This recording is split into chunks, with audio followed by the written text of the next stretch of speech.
Hi, Dr. Moma here, your host on Health and Wellness with Dr. Toby. As you can see, we're going to be talking about COVID-19 this whole week, this whole month. You don't want to miss it. Our guest is Dr. Gerthy Chimaka Anyanwoke. She's an infectious disease specialist based in Baton Rouge, Louisiana. She's the Chief Medical Director of the Infectious Disease Associates of Baton Rouge. You will love to hear what she has to say about the pandemic called COVID-19. We're going to be talking about the cause of COVID, the prevention of COVID, the treatment of COVID. Why has this disease spread so far, so fast?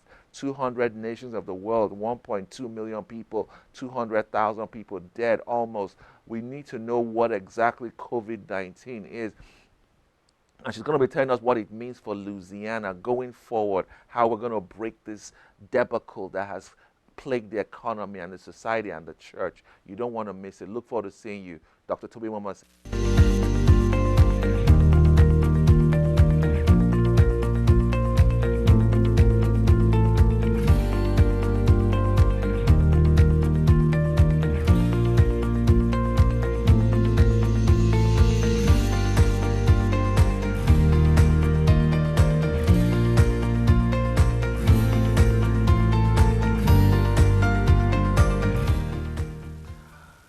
Hi, this is Dr. Toby Moma, your host on Health and Wellness. It's a pleasure to have you on our show. Don't touch that dial.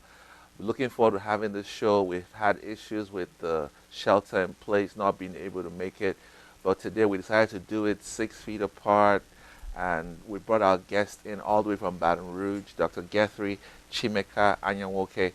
And she's an infectious disease specialist, spent years training to become what she is today. She's been practicing for almost 12 years in Baton Rouge at the Infectious Disease Associates of Baton Rouge, did her residency and her specialist training in New York at Metropolitan, Manhattan, and Long Island, Jewish Long Island, respectively.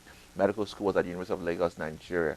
So we're proud of her. She's one of our top members of the Nigerian Physicians Association in America, and she's actually the chairperson of the Louisiana chapter. You're welcome on board, Madam Chairman. Thank Chairperson. you. Okay. Thank you. So Dr. just a Toby. few. Let's get a. There are some of my viewers who want to know how could a woman become an infectious disease. You might be the first African American infectious disease they've ever seen, and you are like a They are aspiring to get to where you are. So can you give them a few nuggets, a few things they should do if they want to get to where you are? I mean, you've done this and God has blessed you. So I believe the reason for this show is to inspire and motivate the next generation to even aim higher. Thank you. Thank you. And I thank the viewers for tuning into this show. Um, I was just following my heart. As a young girl, I wanted to be a doctor. At that time, it was to help people in my community. I never thought about anything else.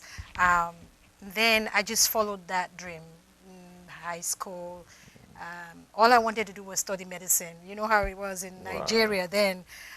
When you put in for Joint Admission Matriculation Board JAMB, Right. you got, sometimes you scatter it and say, okay, maybe I'll pick this course and that course and that course. I never did that.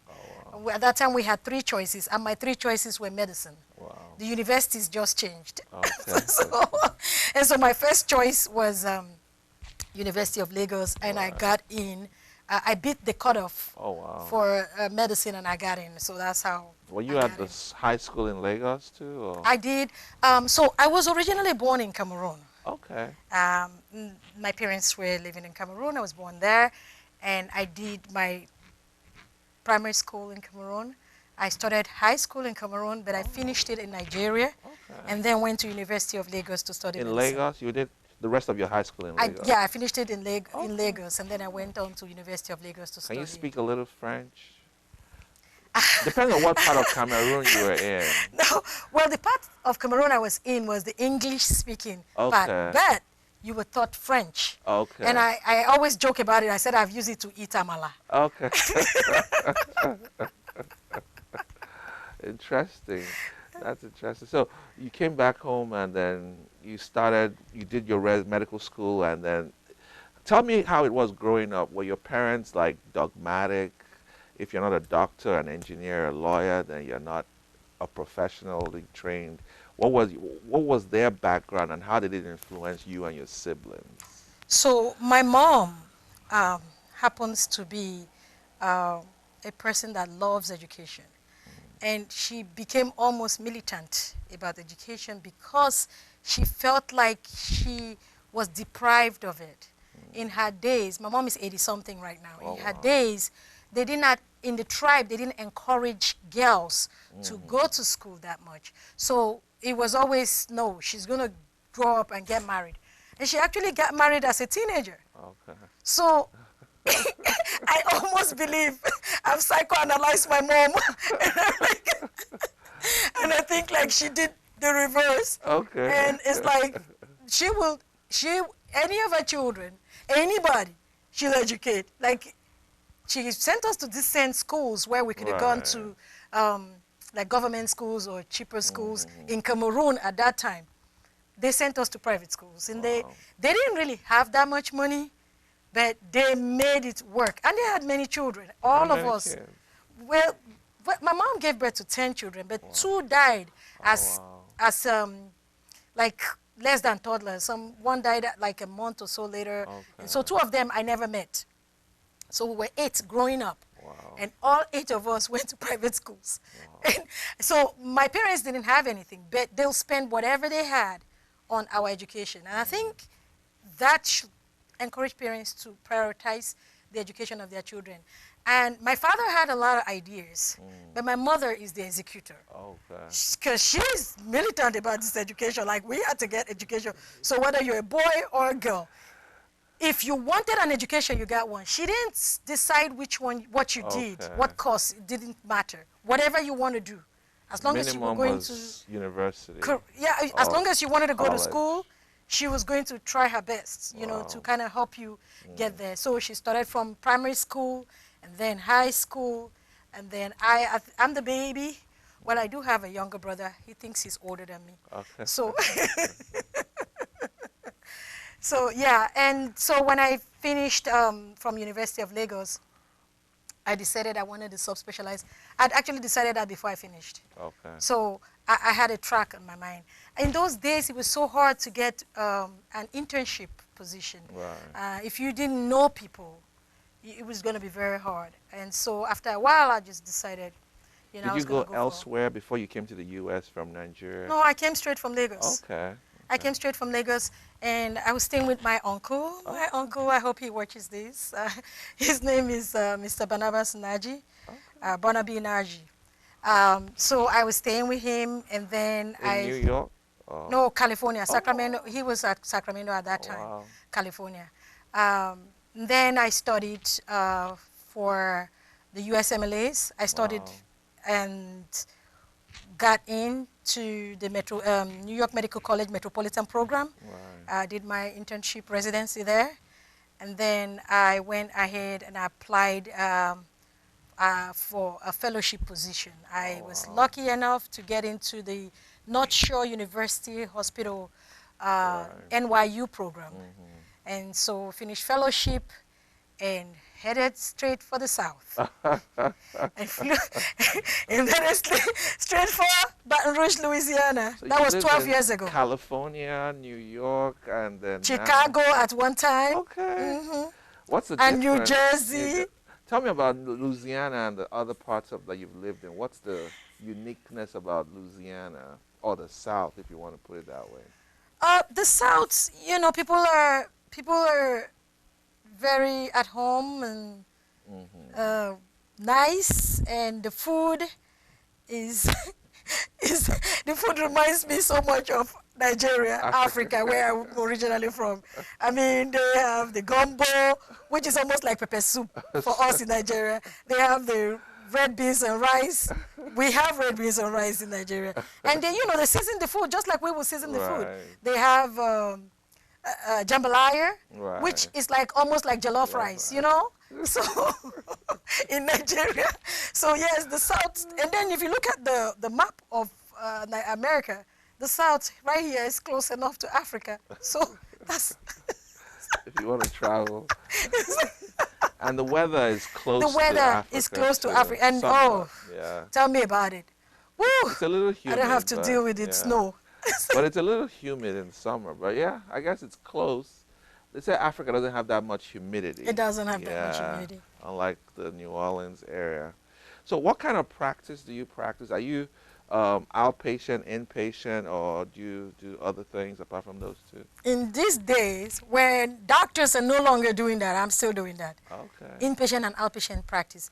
It's hard and it's getting harder because of the way the rules are and Managed care. managed care and reimbursements and all kinds of rules in place. It gets hard to do both. But I feel like I want to do what's in my heart, which I enjoy treating the patients in the hospital when they're admitted because they are sickest, and I feel like You can make a difference, I right? can make a difference, in helping these patients Which when they're hospitals do you sickest. admit to? Right now, I actually don't admit, I Okay. consult. Oh, okay. Of So I'm a course. True. consultant. That's true. And so I used to go on consultation on to many hospitals, but now I limited myself to Our Lady of the Lake Hospital, Ascension. Okay. That's where I consult right now. Which is one of the biggest hospitals in Louisiana. It's one of the biggest. That's I the think. group, right? The group. Yeah, Yeah, the group. Yeah. The San Dominican Sisters, I think. Franciscan Oh, the sister. Franciscan Franciscan San sister. Franciscan Sisters, right? Because they just bought the hospital in Jackson, Ah. St. Dominic's. So that's how I know they're pretty big, yeah. So thinking about it, what do you think brought you to Louisiana? What was your what choices did you have? What was it, the offer you got? Was it the terrain? What made you choose Louisiana? Because you could have gone anywhere in the country. Yeah, I actually wanted to go back to Nigeria. I couldn't go because of an event that had happened in my life. So my choice was to stay in the US. And I was like, okay, if I have to choose, I am not digging no snow. So I'm going to where the food is similar. See, all the things, the reasons I gave, all the stuff I told you before, like the weather, the food, the people. And I had Atlanta to consider because Atlanta falls into that too. Right. But I have a very good friend of mine. We did residency together. Her name is Dr. Linda Avery Linda Prempe. She's my best friend here. So she was Haitian background? no, she's from Ghana. Oh, okay. Originally from Ghana. Oh. She's also a U.S. citizen, but she's originally from Ghana. And she had moved back here after residency, with her husband to Baton Rouge, yeah, in the Gonzales area. And she was like, come and check it out. What got me was that the hospital that I was coming to work with had childcare, or at least they promised childcare, which wasn't available in the other hospital. I mean, the offer from Atlanta was much more than the Right. offer from Baton Rouge in terms of money. But at that time, my kids were young, and so I wanted to, as much as I love being an infectious disease physician, the one thing I love the most is to be mother to my children. I didn't feel it was right to just pound them over Of course. somebody else. And like, I feel like my kids wouldn't have my values. I Right. felt like I'm educated enough to be of use to my children. Right. So that's why I chose Baton Rouge, the Priority. offer in Baton Rouge.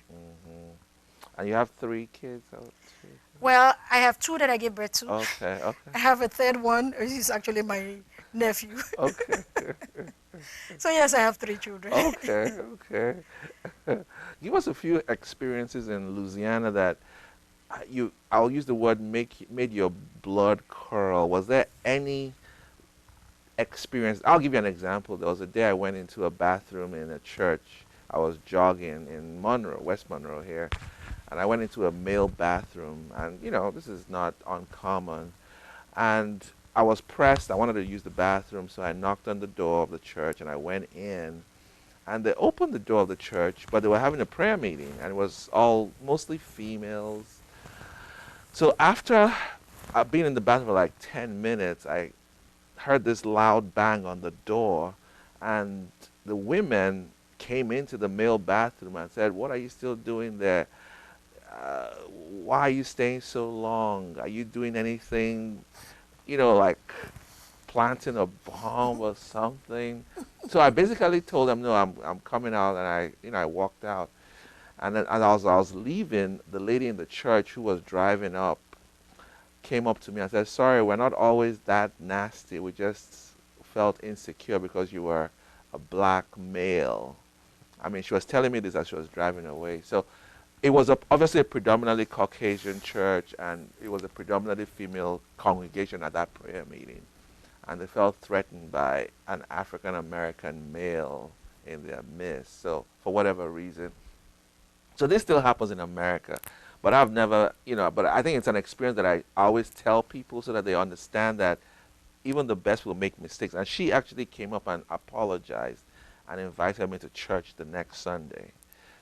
So I don't know if you had any of those kind of experiences in your time here in Louisiana. Not too many, but yes, I've had some. You know how you live in a neighborhood and somebody's over there calling the police, right?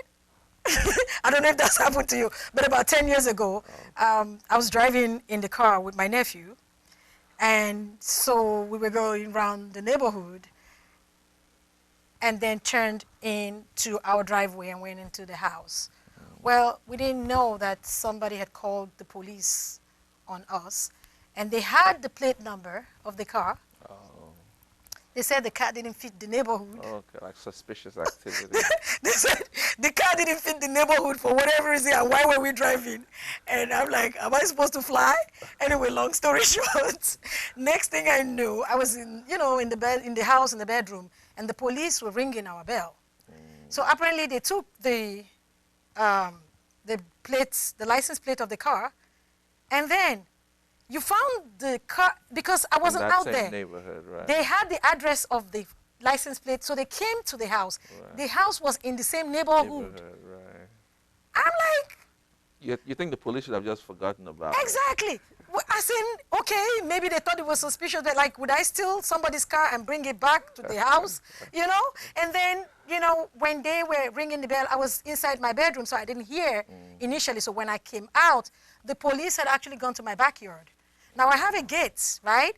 He went through that. Like, what the heck are you looking for? Okay. So that now started getting me upset. Like, and I can understand you coming out to check, but I can't understand you getting... like invading my privacy. Like, why are you going to the backyard? Right. The garage is here if you're looking for the car. Like, did I steal something that I hid in the backyard? And I never stopped when I was driving. I didn't stop to get into any other house but my house.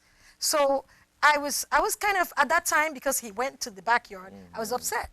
And so by the time I came out, I saw him go over to talk to the neighbor, who was white. And then I was like, okay, is this what's happening? So I went to talk to him, like, okay, I hear you're looking for me. What did I do? Okay. And he was like, well, there was a call-in by one of your neighbors, suspicious activity. They have to answer the call. Yeah. Right. So I said, so which part of the activity was suspicious? That you were driving in the neighborhood. Okay. Am I supposed to fly? Like, I live in this neighborhood. You confirm the car is from this neighborhood. So long story short, I just let him know that they need to use the taxpayers' money better. Okay. Because if I decide to be that neighbor, I'm going to go stay by my window, and I'm going to call every car that passes by. And then you guys are going to be overwhelmed because you're going to be running out here to look for which car. So I mean, I understand about vigilante and all, but I think there should be check and balances. How about in the medical field? Have you ever felt disenfranchised because you're a female or African American? Have you ever felt opportunities were closed to you because you were female or African American? Have you ever had any of that while you've been working in New York or Louisiana? So this is how I do. By nature, I'm already disadvantaged. I know that. Because you are? I am African. I'm not only here, even in the African society, right? You know our attitude towards, in those days. Oh, they don't look, they look down on women? Is yeah, women, you have to have a man to be something, right? So I'm already at a disadvantage. So those things I never ever pay attention to. Right. And that's the advice I want to give young African-American girls out there. There's no need for you to be angry, take out your annoyance at anybody. If you look at your disadvantages, figure out a way to make it an advantage. Or figure out, it's a hurdle. just have a mindset to beat that hurdle. That's what I do. So I don't care who wants to discriminate against me. So don't go around pity partying. No, don't feel sorry for yourself. Like, get in there and say what you got to say. Right. Do what you, and now what I tell people, know your stuff. Right. Do what you're supposed to do and leave the rest. People go and talk. And I'm not going to, so I'm in private practice now. Right. I'm my own boss. Okay. So I've effectively eliminated I've effectively eliminated any of that other stuff. You know what I mean? And I'm happy because I have the ability to be 100% mother to my children. Right. And also an infectious disease specialist that I love to do so much. Yourself, right. Yes. And so, I mean, I may work a lot, but it's because during the day, I'm taking care of my family. And that makes my life whole. Tell us about what made you, at that stage in your career, want to do infectious disease? Because you could have just left residency and become a hospitalist and earned a good amount of money to pay your family's, wages and bills and all that. But you wanted something more. So what was the nudge to become an infectious disease? And again, I'm interested in that story about Africa. You wanted to actually take it home to Africa. Yeah. So that means you wanted to make a difference in the infectious disease realm in Africa. Yeah. So give us an idea of your concept and why you went into infectious disease, both in the long run and the current short run. Yeah. Okay. Because I think you probably still have plans for Africa down the road. I do. And Yeah. I mean, the little I can, I mean, we go to medical mission in Africa. And even this December, I went to medical mission in my hometown, which is where? Umuaka, Okay. in Njaba local government area or Lu senatorial zone of Imo State. Okay. With Dr. Okoro? No, No, with okay.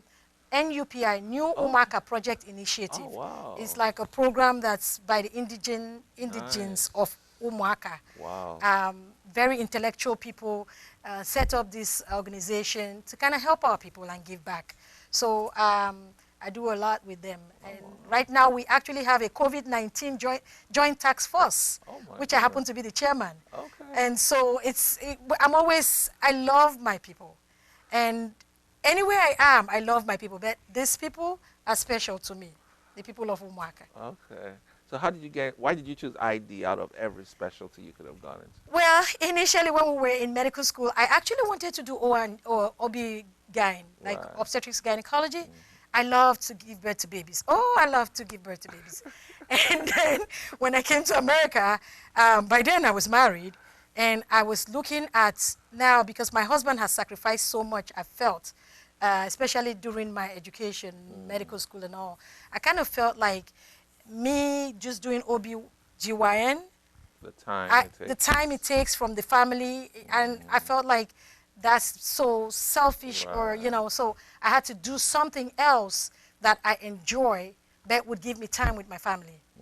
And so I decided to forego the OB-GYN and do internal medicine. Okay. Infectious disease was one of the stuff, because being born in Africa, you see a lot of stuff that's mainly infections, and I was interested also in public health and all that stuff. So that's actually what made me zero down to infectious disease after internal medicine. Oh, wow. Yeah.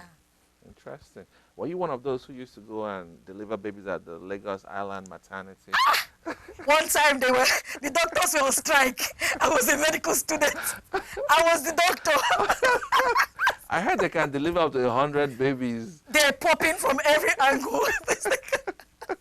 Ayinke House. Ayinke That's House. what it used to be called in Ikeja. Lord have mercy. Your siblings, where are they now? Your brothers and sisters? I know you said there were 8 of you. So are they all doctors or? No, I think I was the only one crazy enough Okay. to do medicine amongst my siblings. One of them I lost, my Okay. sister, about 20 years ago. So we're 7 now, 4 boys, 3 girls.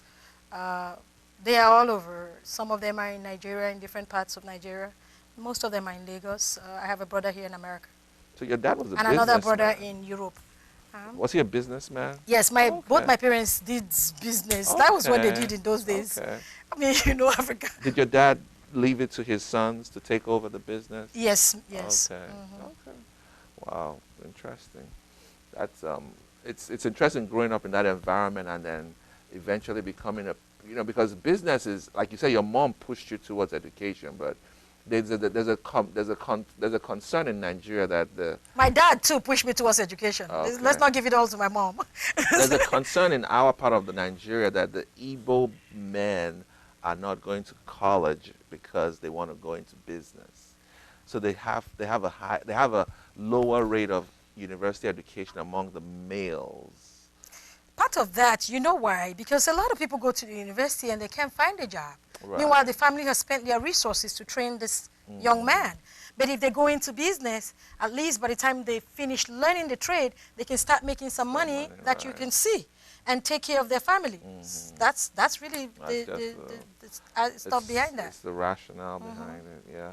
So what about AMPA? Tell us a bit about AMPA Louisiana, because some of my doctors are watching who are Nigerian and they want to know how they can connect with AMPA Louisiana. What are you guys doing? What are your programs? What are your thoughts for the future before COVID and after COVID? Yeah, so I mean, we would, before COVID and after COVID. After COVID is going to be some thinking going in there. But we plan to do, like, AMPA is a national organization. And AMPA means Association of Nigerian Physicians in America. Correct, Association of Nigerian Physicians in America. We have chapters all over America. I happen to be the chair of the Louisiana chapter. You are chair of Mississippi chapter. We can do stuff at the national level at this time, and there are webinars. Dr. Okoro, who's the current national treasurer, has been organizing different webinars on different topics. AMPA members can definitely benefit from that. Right. Whether be it COVID, whether be it the SBA disaster loans, or how to navigate the banking system and business system. AMPA is doing all that. And so I'm very glad to be part of the organization. Wow. They do a lot of charity work. Right now we're raising funds to help get PPE for the physicians and healthcare workers in Nigeria, which is a very good thing. Almost $30,000. Oh, more than 30,000. I think about now it should be 40-something thousand they've raised. The goal is 80,000. So please, please, if you're out there, go to ampa.org and register, become a member of AMPA. And it's a 501c if you want to give any donations. AMPA will be happy to use those to support the cause that we identify with. And at this point, I want to say thank you for tuning in. We've had Dr. Getty Chiemeka Anyanwoke. She's an infectious disease specialist. She's been our guest for the last 4 shows. She's poured out her heart. She's a person without any equal. She's shown mettle in the midst of COVID-19.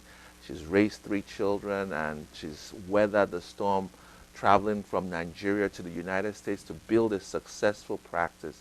And I believe she's an example for many, many of our young females out there who want to achieve this. Love having you on our show. Look forward to seeing you next time. Don't forget, Jesus is Lord. God bless you.